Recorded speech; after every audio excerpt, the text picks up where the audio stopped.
So, hello everyone, welcome back to my channel. मोनसे गोदान भिडिअजों लोगोसे नोंथांखौ फिन खनसे बरायहरनाय थाबाय आंनि चेनेलाव।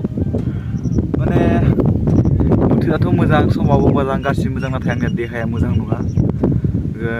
मैया दाखालिनिफ्रायनो गोबां माने भिडिअ लाबोनो सानदोंमोन, बिदिनो लाबोनाय जायाखिसै आरोना, लाबोनो हायाखिसै।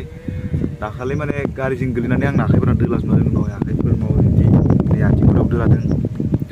जायखिजाया आंना बिदि एसे माने गोब्राब जानानै दं आरोना, थाबायनाय मानाय भिडिअ बानायनाय बिदिखौ आं माने दासान्दि सानथ'नो हायाखै। माने सानदोंमोन गोबां भिडिअ लाबोगोन होननानै, लोगोनि हाबाबो दंमोन, हाबानि भिडिअफोरखौबो लाबोगोन सानदोंमोन, नाथाय लाबोनाय जायाखिसै एबा आं लाबोनो हायाखिसै आंनि मा होनो बेखौ बेबायदि कन्डिसननि थाखाय।